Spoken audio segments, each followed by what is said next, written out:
Look, I'm not saying I planned it this way, but some men are just born to provide. And Cameron? He was practically gift-wrapped for someone like me. Before you judge me, just hear me out. If you enjoy my story, hit that subscribe button and give this a thumbs up, because this unfortunately gets wild. I'm Cassandra, and at 26, I knew exactly what I wanted from life. Luxury. Stability. A man who understood that real love means never letting your woman worry about bills. I'd spent my early 20s dating projects, musicians, bartenders, guys who thought splitting everything 50-50 was romantic. Please. I was done with that phase. Cameron was different. 28, stable job in tech, owned his own place, and had this quiet confidence that screamed provider. When we met at that coffee shop downtown, I could tell he was the type who'd been overlooked by flashier women his whole life. Perfect. He wasn't conventionally attractive. Kind of nerdy with those thick-rimmed glasses he wore religiously, always dressed like he shopped exclusively at Target. But there was something solid about him. Reliable. And between us, that reliability was exactly what I needed while I figured out my next move. The first few months were actually nice. He'd pick up every dinner tab without even thinking about it. Never made me feel guilty about not working while I explored my options. I told him I was considering starting an online business, maybe going back to school. He'd nod and say supportive things like, "Take your time, and I believe in you." God, he made it so easy. When I moved into his place after 6 months, it felt natural. My lease was up anyway, and why waste money on rent when Cameron had that gorgeous 2-bedroom apartment all to himself? I told him I needed time to reset, maybe save some money while I launched my brand. He didn't even ask me to contribute to utilities. The thing is, Cameron had this way of making everything about us feel comfortable, too comfortable. He'd come home from work, we'd order takeout, watch Netflix, go to bed, rinse and repeat. It was like being married to a schedule. Don't get me wrong, he was sweet, always asking about my day, bringing me coffee in bed, letting me control the TV remote. But there was something so methodical about it all. I'd catch myself looking at him sometimes, hunched over his laptop in those same khakis he wore every day, and think, is this it? Is this my life now? I started going out more with friends, just to feel alive again. Cameron never complained, never questioned where I was going or who I'd be with. He'd just kiss my forehead and tell me to have fun. Part of me appreciated the trust, but another part wondered why he didn't care more. The money thing was never an issue between us. He handled rent, groceries, my phone bill, even my car insurance when I mentioned it was getting expensive. I kept my savings account separate. I mean, we weren't married, and a girl needs her independence, right? But I never had to touch it. Cameron took care of everything. Looking back, I should have been grateful. He was giving me exactly what I said I wanted. A man who could provide without making me feel like a burden. But comfort can be its own kind of prison. I found myself scrolling through social media, watching other women live these exciting lives while I sat in Cameron's apartment, eating his food, using his Netflix account, feeling like I was slowly disappearing. That's when I started noticing things about him that annoyed me. The way he breathed through his mouth when he concentrated. How he'd clean his glasses obsessively. The fact that he wore the same cologne every single day. Small things that shouldn't have mattered, but somehow felt huge. I needed something more, something that made me feel alive again. The gym membership was Cameron's idea, actually. "You mentioned wanting to get back in shape," he said one morning, sliding his credit card across the breakfast table. "There's that new place downtown. Why don't you check it out?" I should have been grateful. Instead, I felt this weird resentment bubble up. Here he was, solving another problem I hadn't even asked him to solve, throwing money at it like that would fix everything. But I took the card anyway and signed up that afternoon. The gym was exactly what I needed, sleek, modern, full of people who looked like they actually cared about their appearance. And that's where I met Drake. Drake was everything Cameron wasn't. 25, personal trainer, the kind of body you see in fitness magazines. He had this easy confidence, this way of making you feel like the most interesting person in the room. When he offered to show me around the equipment, I said yes without hesitation. "Your boyfriend doesn't work out?" he asked during our first session. nodding toward my ring finger where I wasn't wearing anything. He's more of the indoor type, I said, and Drake laughed like I'd made the funniest joke in the world. The sessions became the highlight of my week. Drake would text me workout tips, nutrition advice, little motivational messages that made my phone buzz with excitement. Cameron never asked about my progress, never seemed to notice that I was coming home energized for the first time in months. "How was the gym?" he'd ask absently, eyes already back on his laptop screen. "Fine," I'd say, and that would be the end of it. Here's the thing, I wasn't trying to cheat. At least not at first. But Drake made me remember what it felt like to be desired, not just taken care of. When he'd adjust my form during exercises, his hands on my waist, I'd feel this electric shock that I hadn't felt with Cameron in forever. The texts got flirtier, the training sessions got longer, and I started lying. "I'm grabbing dinner with Miranda after the gym," I'd tell Cameron, when really Drake and I were going for smoothies, talking for hours about everything and nothing. Cameron would just nod and order himself something for delivery. I told myself it wasn't cheating if we weren't sleeping together. We were just friends. Close friends who happened to have incredible chemistry and spent way too much time together. But I was already crossing lines I'd never crossed before. Using Cameron's credit card to buy cute workout clothes that Drake complimented. Staying out later and later, coming home with elaborate stories about traffic or Miranda needing to talk. Cameron believed every word. The worst part of me wanted him to get suspicious. To ask questions, to care enough to wonder where I really was. But he never did. He just trusted me completely, which somehow made everything worse. "You're glowing lately," he said one night as I came home from what he thought was a girls' night, but was actually 2 hours at Drake's apartment, just talking on his couch. "Thanks," I said, feeling this twisted guilt mixed with resentment. Why couldn't he make me feel that way? I started picking fights over stupid things. The way he loaded the dishwasher. His habit of leaving his glasses on the nightstand. The fact that he never wanted to go out on weekends. I was looking for reasons to be angry, reasons to justify what I was already planning to do. "You're being kind of moody lately," he said after I snapped at him for breathing too loud while I was watching TV. "Maybe I'm just tired of the same routine every single day," I shot back.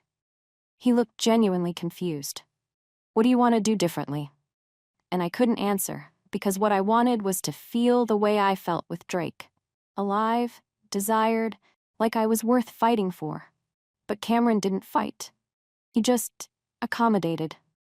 The night it finally happened, I'd told Cameron I was having a girls' night with Miranda and some other friends. Instead, I went straight to Drake's place. We'd been dancing around it for weeks. All these almost moments that never quite tipped over the edge.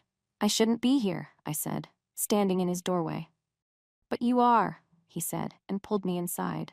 Afterward, lying in his bed while he ordered us food, I felt this strange mix of exhilaration and dread. I'd done it. I'd actually done it. And the worst part was how good it felt to be wanted that intensely, to feel like someone's first choice instead of their comfortable backup plan. My phone buzzed with a text from Cameron. "Hope you're having fun with the girls. Love you."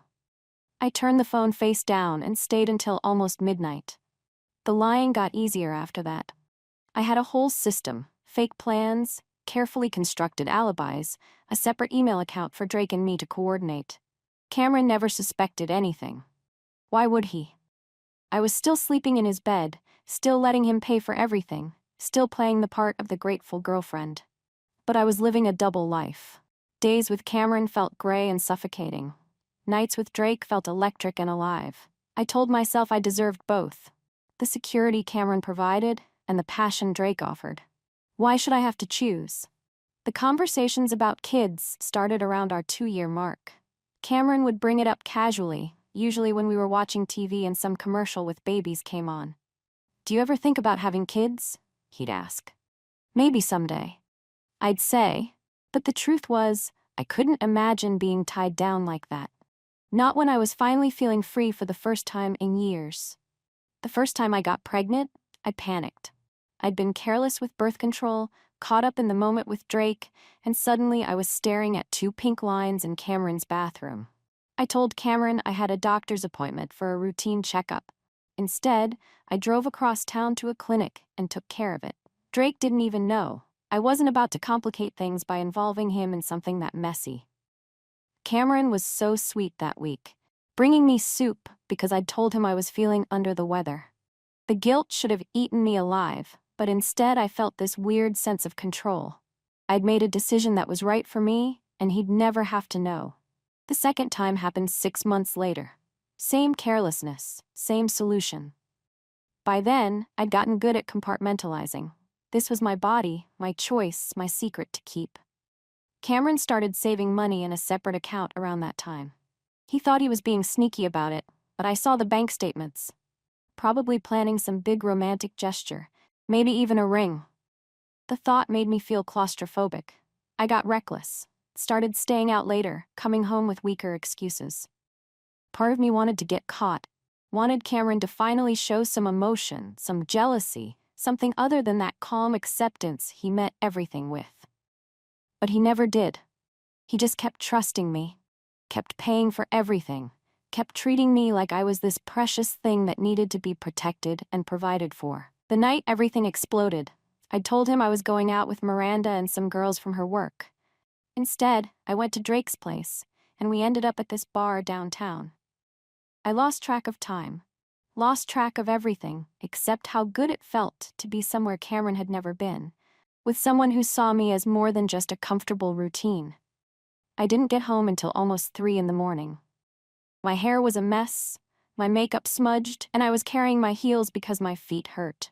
I expected Cameron to be asleep, but he was sitting on the couch in the dark. "Were you really with Miranda?" he asked quietly. The question hung in the air between us. I could have lied. I'd gotten so good at lying, but something in his voice, this quiet resignation, made me stop. "You want the truth?" I asked, dropping my purse by the door. He didn't say anything, just waited. I kicked off my heels and looked at him sitting there in his pajamas and those stupid glasses, looking like exactly what he was. A guy who spent his nights waiting for his girlfriend to come home from wherever she really was. "No," I said. "I wasn't with Miranda." Still silence. "I was with someone who doesn't sit around the apartment every night doing the same exact routine. Someone who actually makes me feel alive instead of like I'm slowly disappearing into beige nothingness." Cameron's hands were folded in his lap. He looked smaller somehow, sitting there in the dark. "I met him at the gym," I continued, because now that I'd started, I couldn't stop. "He's younger than you. He actually takes care of his body instead of living off takeout and energy drinks. And he doesn't need glasses to see 2 feet in front of his face." I was being cruel. I knew I was being cruel, but 2 years of resentment was pouring out and I couldn't contain it anymore. "You gave me everything I said I wanted," I said. "A stable guy, financial security, a nice place to live. But you never gave me passion. You never made me feel like I was worth fighting for. You just maintained me, like I was another monthly bill to pay." Cameron finally spoke. "You told me you couldn't get pregnant. You said we were trying, and it just wasn't happening." The change of subject caught me off guard. "What does that have to do with anything? Were you lying about that too?" Something in his tone made me pause. There was an edge there I'd never heard before. "I'm not infertile," I said, because what was the point of lying now? "I had 2 abortions, behind your back, because I couldn't imagine carrying children with your weak genetics. You think I want kids who need glasses before they're 5 years old? Who inherit your anxiety and your complete lack of backbone?" The words came out harsher than I'd intended, but they were true. I'd looked at Cameron and tried to imagine our children, and all I could see were miniature versions of him. Anxious, nearsighted, content with mediocrity. "I did us both a favor," I added. "Neither of those pregnancies were his, by the way. They were yours. Congratulations. You almost got to pass on that stellar genetic legacy twice." Cameron stood up slowly. Not angry, not shouting, just done. "Where are you going?" I asked as he walked toward the bedroom. He didn't answer. I heard drawers opening, closet doors sliding. When he came back out 20 minutes later, he had a bag in his hand and his keys. "What, now you grow a spine?" I called after him as he headed for the door. He stopped, turned back to look at me one last time. "I'm canceling your cards tomorrow, and I'm not paying rent anymore. The lease is in your name. You wanted independence so badly, here it is. Then he left. I stood there in the empty apartment, still holding my heels, trying to process what had just happened. Cameron had never, not once in 2 years, raised his voice at me or walked away from an argument. He just absorbed everything and kept going. But apparently, everyone has a breaking point. The first few days, I figured he'd come crawling back. He'd realize he was throwing away 2 years over some stupid fight, and he'd apologize for overreacting. I even practiced the speech I'd give him about how we could work through this if he was willing to actually fight for our relationship for once. But my credit cards got declined at the grocery store on day 3.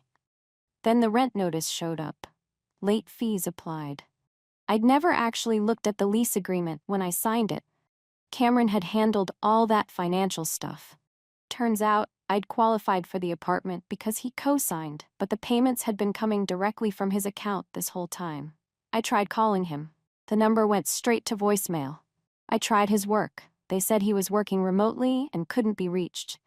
Drake was less supportive than I'd expected when I explained the situation. "So you're basically homeless now?" he asked. That's heavy. Heavy. Like I was some kind of burden he didn't want to deal with. "It's temporary," I said. "I just need to figure some things out." But Drake started being less available. Fewer texts, canceled training sessions, always some excuse about being busy with other clients. I lasted 2 weeks before I had to call my cousin Harper and ask if I could crash on her couch. The conversation was humiliating. She'd never liked Cameron, but even she seemed shocked that I'd blown up a relationship with someone who'd been taking care of me for 2 years. "What were you thinking, Cass?" she asked as I dragged my suitcases into her tiny studio apartment. "I was thinking I deserved to be happy," I snapped. "Happy enough to cheat on the guy paying all your bills?" I didn't have an answer for that. The worst part was the silence. Cameron had vanished completely. No angry texts, no dramatic confrontations, no attempts to get back at me. He just disappeared from my life like I'd never existed. My friends started asking questions. Miranda, who I'd used as an alibi dozens of times, was particularly brutal when she found out the truth. "You used my name to cover up an affair?" she said when I tried to explain why Cameron and I had broken up. "For months?" "It wasn't that serious," I said weakly. "Serious enough that you're now sleeping on your cousin's couch." The social media posts started innocuously enough. I needed to control the narrative, make it clear that the breakup was mutual, that I wasn't some victim who got abandoned. "Sometimes you have to choose yourself," I posted with a black and white selfie. "Growth isn't always comfortable, but it's necessary." The likes and supportive comments felt good for about 5 minutes. Then someone commented, "Didn't you post like last month about how Cameron was the best thing that ever happened to you?" I deleted the comment, but more kept coming. People started pulling up old posts, screenshots of me gushing about our relationship, photos of expensive dinners and weekend trips that Cameron had paid for. "So what happened to Mr. Perfect?" someone asked. I made the mistake of responding. People grow apart. Not everything is meant to last forever. That opened the floodgates. Suddenly, everyone had opinions about my relationship, my choices, my character. The worst part was that most of them weren't wrong. Drake ghosted me completely around week 3. Just stopped responding to texts, stopped taking my calls. I found out through social media that he was dating someone new, some fitness influencer with perfect abs and no complicated baggage. I was alone in a way I'd never been before. No boyfriend, no financial support, no backup plan. Just me and a rapidly dwindling bank account and a growing pile of bills I'd never had to think about before. The eviction notice came exactly 30 days after Cameron left. I stared at the paper, trying to process that this was really happening. I was actually going to lose the apartment, lose the life I'd built on his generosity and my own entitlement. Harper was sympathetic but firm when I asked if I could stay longer. "You can crash here for another week, but then you need to figure something out. I can't afford to support both of us." Support both of us? Like I was some kind of charity case. I tried reaching out to Cameron one more time. I swallowed my pride and sent him a long email explaining that I'd been confused, that I'd made mistakes, but we could work through them if he'd just talk to me. The response came back immediately. This email address is no longer in use. He'd blocked me. Completely, thoroughly, like I was some kind of spam he needed to filter out of his life. The reality of my situation hit me all at once. I was 28 years old with no job, no savings, no relationship, and no prospects. I'd thrown away 2 years of stability for what? A few months of excitement with a guy who disappeared the second things got complicated? Fine, yeah, I cheated. But Cameron pushed me to it with his complete lack of passion, his assumption that providing financially was the same as being a partner. He never fought for me, never showed jealousy, never made me feel like losing me would actually hurt him. And the pregnancy thing. Look, those were my choices to make. Maybe I could have handled it differently. But I wasn't ready to be tied down to someone I wasn't even sure I wanted to be with long term. Cameron would have wanted to keep them. Would have seen them as some kind of sign that we were meant to be together forever. But sitting in Harper's studio apartment, surrounded by garbage bags full of my belongings, I had to admit that maybe I'd miscalculated. Maybe stability wasn't as boring as I'd thought. Maybe being taken care of wasn't the same as being trapped. The job search was brutal. 2 years out of the workforce, no recent experience, no professional references I could trust, not to mention the dramatic end of my relationship. I ended up taking a position at a call center, making barely enough to rent a studio apartment in the worst part of town. Cameron had moved on, apparently. I heard through mutual friends that he'd gotten some kind of corrective eye surgery, that he was dating someone new. They were careful not to give me details, but I could read between the lines. He was happy. Happier than he'd been with me. The thought made me sick. 8 months after that night when everything fell apart, I was working a job I hated, living in a place that made Harper's studio look luxurious, and spending my evenings alone with Netflix and grocery store wine. I'd gotten everything I thought I wanted: independence, freedom from Cameron's suffocating routine, the chance to make my own choices. But independence, it turns out, is a lot less appealing when you're the only one responsible for your own survival. I kept telling myself it wasn't my fault. Cameron had been emotionally unavailable, had treated our relationship like a comfortable habit instead of a passionate romance. Drake had pursued me, had made me feel things Cameron never could. I'd just been following my heart, trying to find happiness. But late at night, alone in my studio apartment with the thin walls and the broken air conditioning, I couldn't escape the truth. I'd had something good. Not perfect, but good. And I'd destroyed it because I thought I deserved better. The worst part wasn't the financial struggle or the loneliness, or even the humiliation. It was the knowledge that Cameron was out there somewhere, probably relieved to be free of me. Probably grateful that he'd found out who I really was before he'd wasted any more time or money on someone who saw his love as a transaction instead of a gift. I'd played the game perfectly, I thought. Found a provider, secured my comfort, kept my options open. But I'd forgotten that even the most patient person has limits, and that actions have consequences that can't be managed or manipulated away. Cameron had given me everything I'd asked for and more, and I'd thrown it all away for a few months of excitement with someone who didn't even stick around to see how the story ended. Now I was living with the aftermath of my choices, and there was no one left to blame but myself. Though between us, I still think Cameron could have fought harder for what we had. Some battles are worth having, even if you're not sure you'll win. But that's just me, I guess. Still thinking everyone else should have tried harder to keep me, even after I'd made it clear I didn't want to be kept.